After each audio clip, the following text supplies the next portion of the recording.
مفيش وقت. لو عملت متابعة للحساب ده لعنته هتتحول لواقع. حياتك هتتدمر في 3 أيام بالظبط. كوابيس هتطاردك، شعري بيقع، أنا نفسي اتحولت. ابعد قبل فوات الأوان. أنا برضو كنت فاكر الأكاونت عادي وشكله طبيعي. دخلت وعملت متابعة، وبعد 3 أيام بدأت أشوف حرائق في كل مكان بروحه.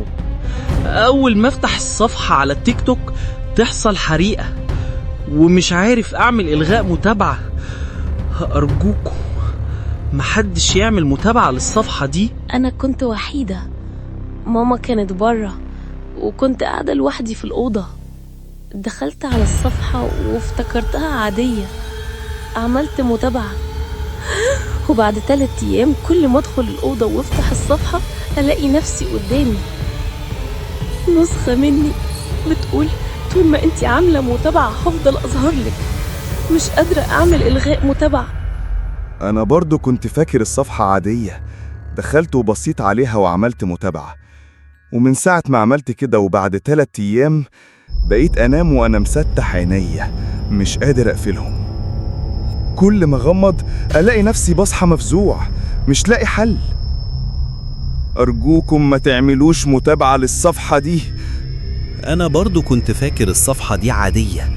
دخلت عملت متابعة، وفجأة بعدها بتلاقي أيام شعري ولع نار. النار بتشتعل في شعري كل شوية ومش عارف أطفيها، وكل ما أجي أعمل إلغاء متابعة مش بعرف. أرجوكم ما تعملوش متابعة للصفحة دي. كنت قاعدة على التيك توك بقلب وفجأة لقيت الصفحة دي.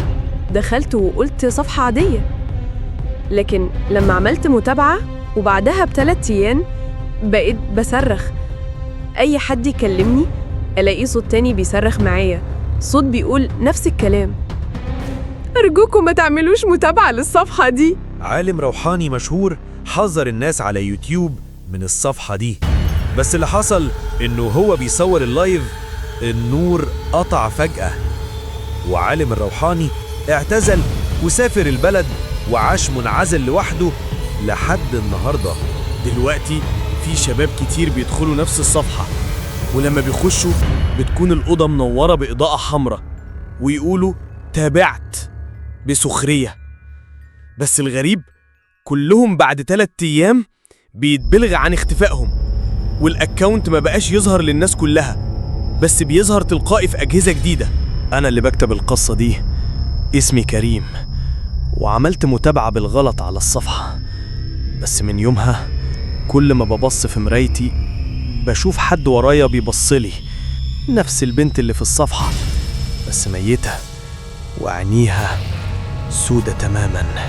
جربت أمسح كل البرامج من موبايلي، قفلت النت، شلت البطارية حتى، بس كل ما شغل التليفون التيك توك يفتح لوحده على نفس الصفحة يرجع.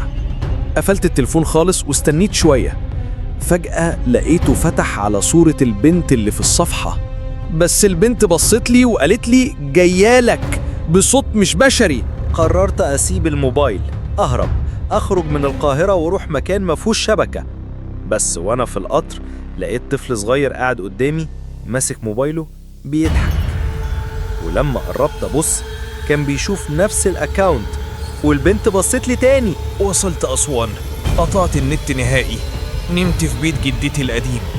بالليل صحيت على صوت موبايل بيرن، فتحت الباب لقيت موبايل مرمي على الأرض شغال وصفحة عيسى مفتوحة، بس البنت دلوقتي كانت قدامي فعلا.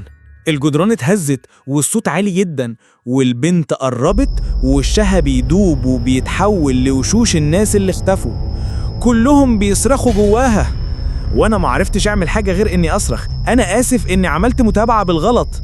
بس لو وصلت للآخر وبتقرأ الكلام ده ابعد فورا عن الشاشة. اوعى تعمل متابعة لصفحة عيسى.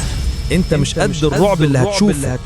اللعنة بتنتشر في كل مكان، ولسه قدامك وقت. ولسه يمكن. قدامك